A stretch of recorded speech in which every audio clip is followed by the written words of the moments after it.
Today, what I'd like this session to be really is a very relaxed, informal chat, as open as possible about the ethical implications of biometric age estimation in a world where we see increasingly prevalent and easily accessible generative AI technologies.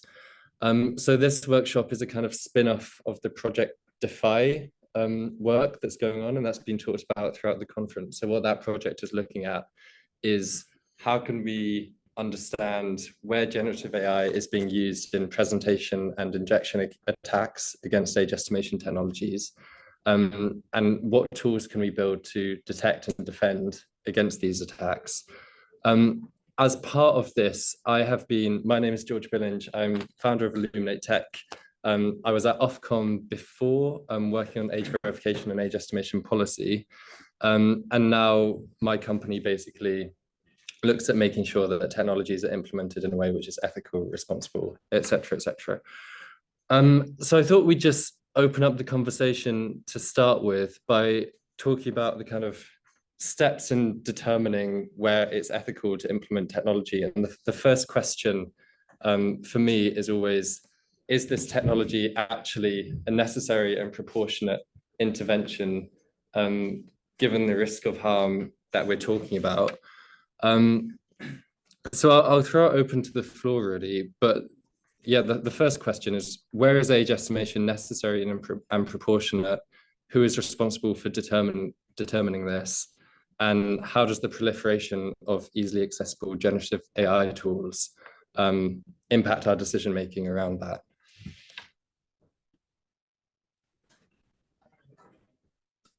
Hey, Tony. And please feel free to jump in.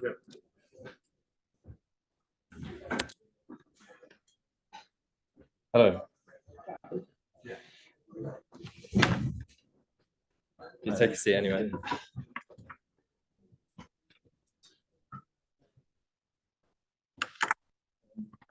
Try if you kind of bring a question up. Yeah, of course. Sorry.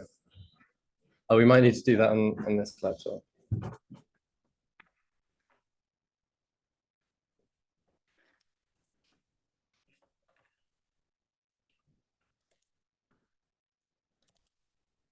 So maybe we can start with this question of responsibility. So whose job should it be, and whose job is it to determine circumstances in which it's necessary and proportionate to implement age estimation technologies? Just chat about this the other day of who is duty bearer versus people. Oh, yes, I don't know. Okay, no worries.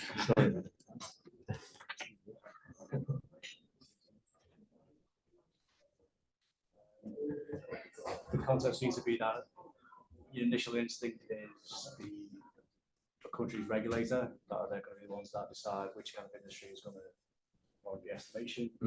Because besides parents, they're ultimately the ones who are responsible for safety and well-being of, say, children or people in society.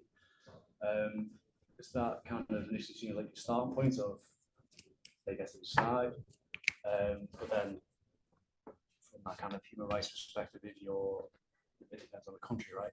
The state is going to decide it.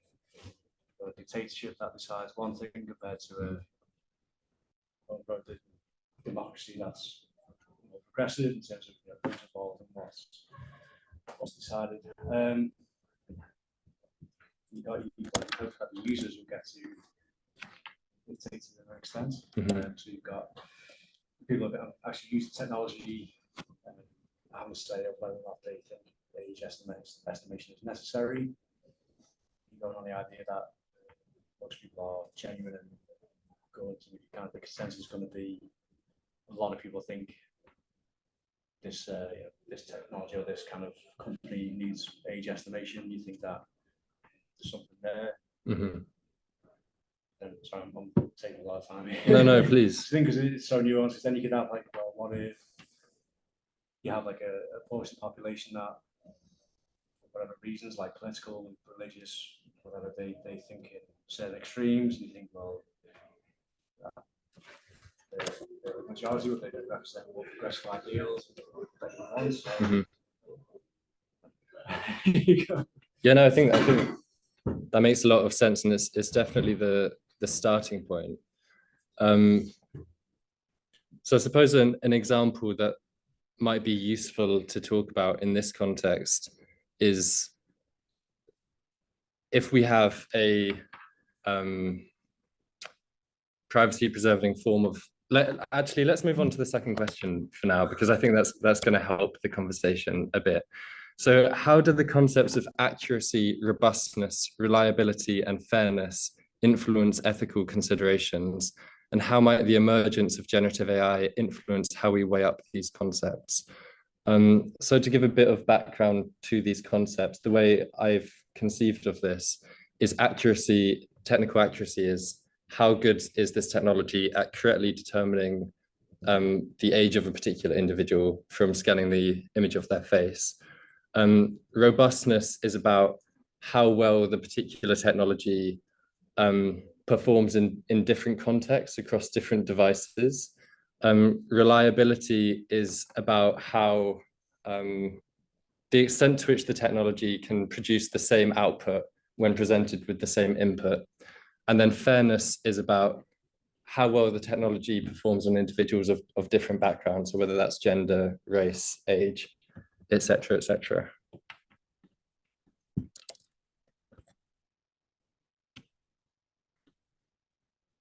So here, for example, accuracy normally might be seen as the most important concept, right? Because if you're intervening in people's online user experiences, it's unlikely that that is going to be a proportionate intervention if the technology isn't actually accurate, if it can't do what it claims to be doing. But I guess the question here is, how does the emergence of generative AI, how does the proliferation of generative AI influence that decision-making process? When you mention generative AI, is it related to, let's say, the security or capability to use generative AI in order to circumvent age estimation? Mm-hmm. So that's okay.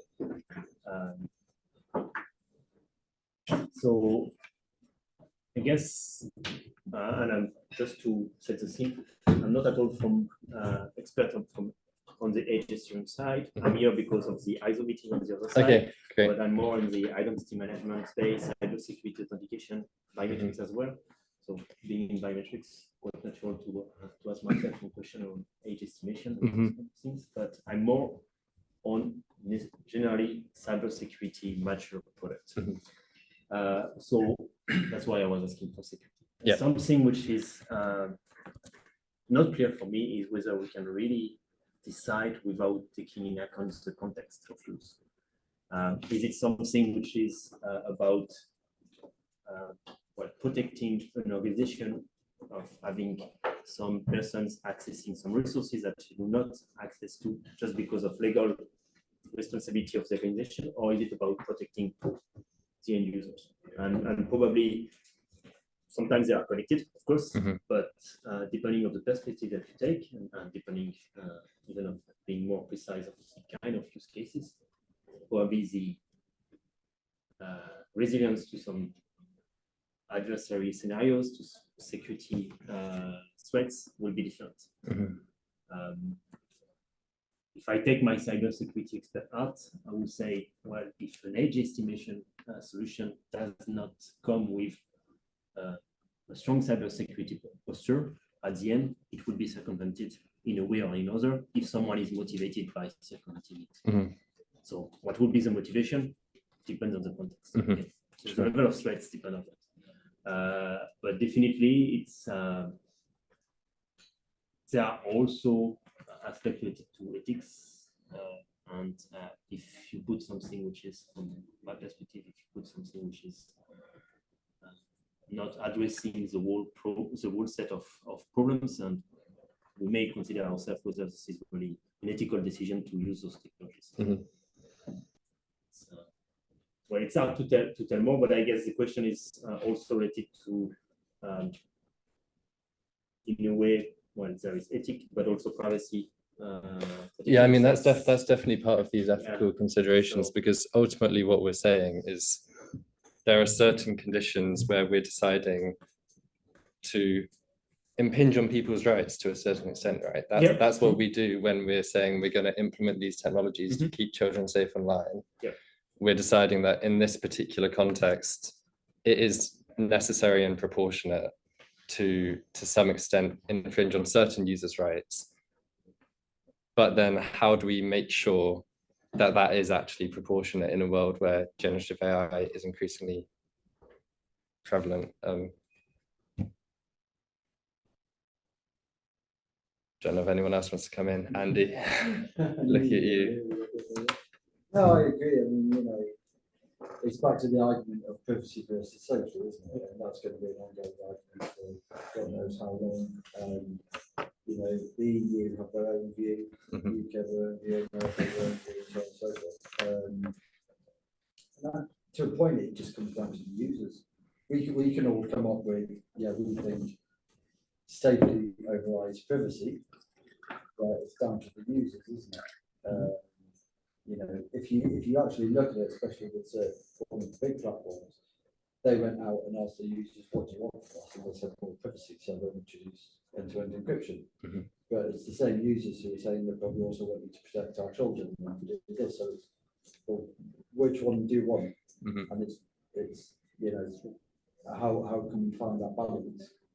How can the platforms, all of them, find the balance? How can the users also find the balance and everybody come together in one happy thing? Which, and as we're going down AI, we still go down the route of is what, at the moment we're talking about real people. The whole age ID thing is real people. But now we've got the whole thing of AI, which might not be real people. So we might be IDing people who don't actually exist. And whether they may be offenders or maybe they might be young people, are we then breaching any privacy if that person doesn't exist? That's an interesting question. I haven't thought about that. Probably not, I guess. Well, exactly. They don't exist. But then we still have to breach that privacy to determine whether they exist or not. Right. Okay. So yeah. So I guess where we've got to so far is it is up for ideally democratically elected governments or some arm's length body associated with that government to determine the situations in which it's necessary and proportionate to implement age estimation in order to protect kids online. So you have those decision makers in the first place who represent the views of citizens, parents, children, civil society, etc., and take that into account. Sorry to interrupt. Yeah. There was when we had the Data Protection Act, which obviously has got overtaken behind. There were 3 sets of criteria here in the UK that allowed us to breach people's privacy. One was, I think, to identify fraud. The other one was prevention and detection of crime, and they pretty much own any privacy. Prevention and detection of crime, you could stretch a little bit, but that gave, as long as you were proportionate and you could justify your actions, that would overrule. And that was three simple things you had to make. At least one of those you had to make. So is that the most simplistic answer? I guess that is a simplistic answer. If we want to get more granular though, and this is where we can move on to question 3 and what will hopefully be the body of this workshop and our discussion, and we can make it very free-flowing. So what practical steps can we take to ensure we develop tools to detect and defend against presentation and injection attacks in an ethical way? So this is really about, we've got a situation where you have bad actors who are using generative AI to not only spoof safety technologies, but also for a wide range of nefarious purposes. And the challenge that we have when we're designing tools to try and defend against this is that these bad actors are more than happy to harvest huge amounts of data to power their models, so that they can circumvent these technologies or whatever. We can't do the same thing, obviously. We can't just steal everyone's data from the internet to train really smart models at defending and detecting against these attacks. So I guess I'd be interested to hear, I don't know what the expertise of people in the room is, but the first step is often acquiring good quality representative data sets. That's what you have to do if you want to train these models. The challenge is, how can we do that in an ethical way? So I will open that up I know there is to the room. I know there's a couple of people who are doing it on a voluntary basis. You can supply your imagery on a voluntary basis, and then we feed that into the systems that are being created. But not everyone is going to do that. Mm-hmm. But I know that's one thing that is happening. But how you can do it on a mass scale. Just to weirdly hear from a different chat that the guy just gave about deepfake stuff. He said when it came, for example, to children's data, because there aren't that many available sets in comparison to adults, would that be like a weird kind of indicator in itself? Because of if you got like a government standard deepfake from like children's available data that is pretty crap, and then you've got bad actors who are just taking it from anywhere and everywhere, and theirs is really, really good. Is that itself not a reflection that, right, okay, this is too good to be real? Or like compared to our standard models are showing that. If that makes sense. The one difficulty that one challenge when you try to defend against deepfake and to detect deepfake is that you are basically to be able to detect any kind of deepfake, or you aim for, while a specific bad actor may just generate one very good deepfake that you cannot really tell apart. For instance, I don't know if this is for kids safety. That's definitely an issue, to collect huge amount of data to be able to train deep learning algorithm in order to detect deepfake. However, if I'm a bad actor, for whatever reason, if I want to be detected at maybe as a kid or maybe as an adult, I just need to have one good deepfake representing someone. So I can maybe use the kid of someone else across the street, takes as many pictures and video as I can, just by tweaking the kid, and then based on that, I generate a deepfake on the kid. Mm-hmm. That's done. While for detecting, I need to go across all the city and across the population representativeness taken into account to be able to detect. That's completely unbalanced compared to what we try to solve. So that's really hard to. For adults, it's a bit different because probably we will at some point voluntaries providing different features with different categories of age, etc. should be feasible. But for kids, we don't know. We can figure out. Can I just clarify, when you say deepfake, because, or when we're talking about AI, it goes from the extreme of literally Photoshop, doesn't it? Yeah. Which is coming under the AI thing to the real good. Yeah. AI. We've got the videos now as well. Yeah, videos. So when we say deepfake, are we talking fake? Or are we talking the best of the best? Well, I think the only reason why we call it deepfake is because in the past there was certain signal processing and image synthesis algorithms that were used to generate some fakes faces, and at some point we moved to the use of deep learning algorithms, and they were very, very good at doing this once well trained. So the name deepfake. I mean, at the end, at some point, all those algorithms, the AI will be integrated also within Photoshop, etc., to be able to generate synthetic faces within your different drawing. And yeah, deepfake would just be one to fake face within Photoshop. Let me ask a question. Do people sell access to their image? Well, that's so. as far as I'm aware, there are kind of 4 different basic models for obtaining data. You've got the opt-in model, you've got a compulsory model, you've got an opt-out model, which is where you basically presume consent of people, and you say if you opt out, then you don't have consent. And then you have a kind of market-based model where donors of data receive some kind of compensation for their data. Those are kind of 4 big picture categories of how you can gather data, and they all have their pros and cons. So the opt-in model, people can just volunteer their data for specific purposes, but it's very hard to generate large representative data sets with that model. And if it's less representative, obviously it's going to be.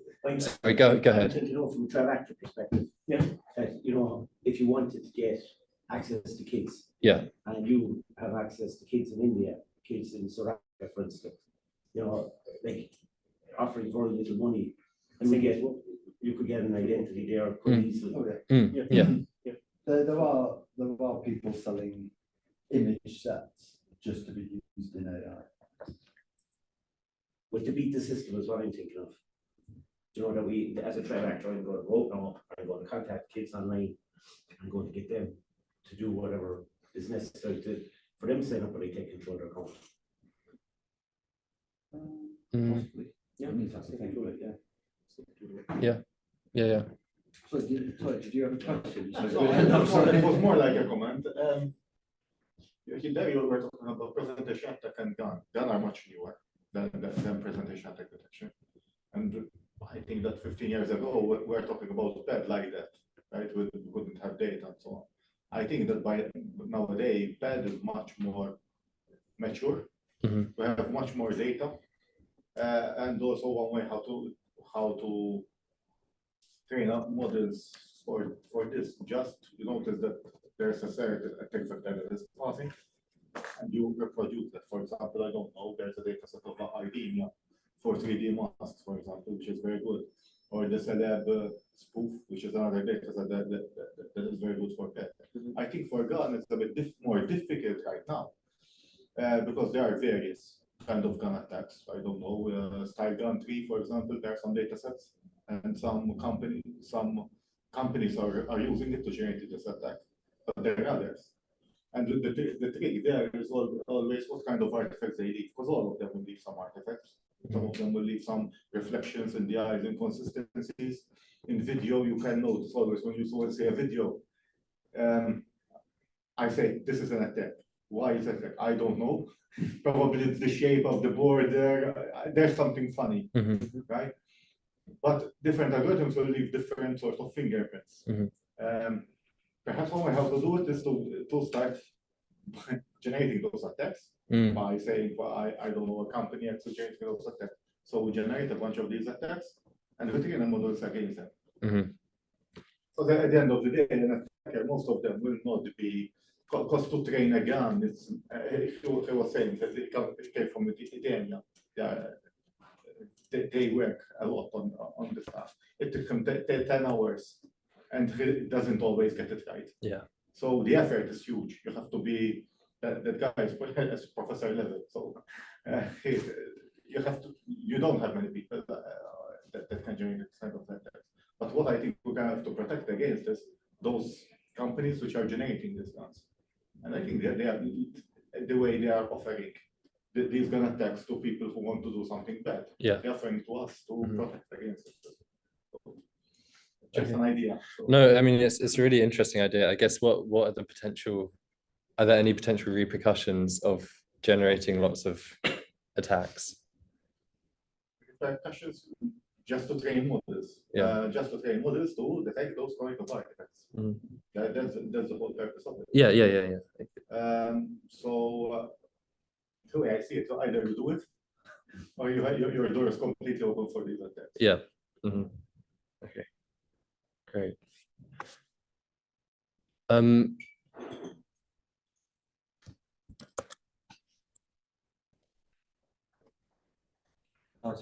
Question, is there a truly ethical way? I'm not sure.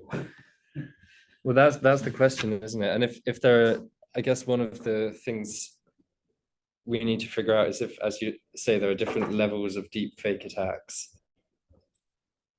to what extent should we concern ourselves with all of them, and to what extent should we kind of just focus on the ones which are most easily accessible and most prevalent? What did the new regulations, the new law say, wasn't it last week, about regulating the use of AI?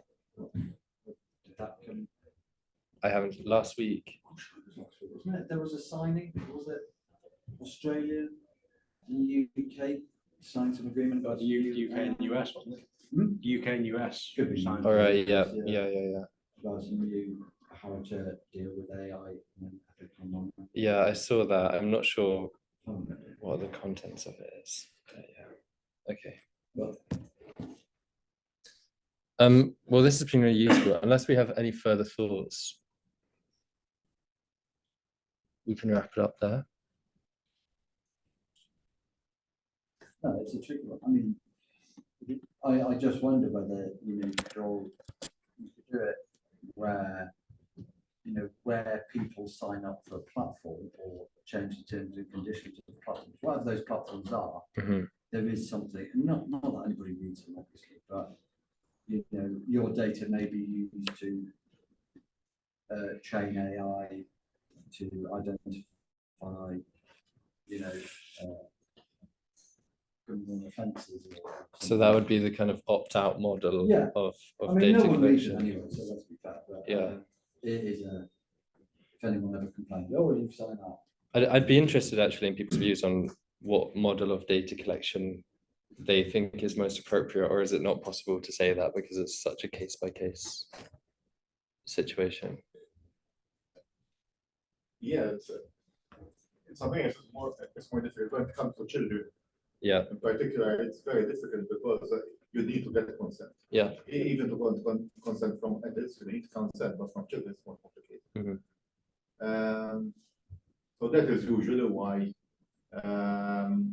it is hard, for example, face matching for children. Probably, if we look at the demography at the age of under 16, the performance will drop. Because simply none of these models were considered. Even age estimation, I'm sure about it. Age estimation drops at the under 18 years. And to obtain consent, you need to know that the person you're obtaining consent from understands the potential. For gun, you don't have that. Yeah. Gun, that is the advantage. It is generated. So you don't need consent to train against it. Yeah. Yeah. Sorry, go on. Still thinking about question 3. Sorry, it was the other kind of side of things would be the resources to fight against this. So you said before about how often is this happening in terms of these attacks? Do certain companies, obviously stuff that involves like children platforms, gets a priority of stuff. So, well, companies who run these things, you know, have they got the resources to buy and invest in the age assurance kind of protect the tech, or do they get resources from governments and that, let's say, look, you're a high priority target here for bad actors, so we're going to help you do this, this, and this. Here's our package of recommendations and platform support. Because then if you have some who are, you know, they're dealing with like children's data and online stuff there, but they're a small SME who hasn't got the money to pay for super fancy tech to detect deepfakes. I guess in that case, you just have to say either this technology is redundant, or you'd have to say it's the cost of doing business if the government is setting particular expectations. That's a bit under like the Ofcom modes, isn't it? They're looking at the big techs and saying, come on, you've got the money to do all this. But when they look at the smaller businesses, they're like, okay, we're being a bit more flexible with it, because maybe they're not as, you know, as high priority. Yeah. Well, it depends on the risk of harm. If it's a small service and it's highly, highly risky, and you saw this with something like Amigal, it might just be that the cost of doing business is either you need to improve your safety measures or you need to shut down, and that's just the internet we're living with now. You know. Right, I think we're a minute over, so we should probably skedaddle. But thank you everyone for coming along.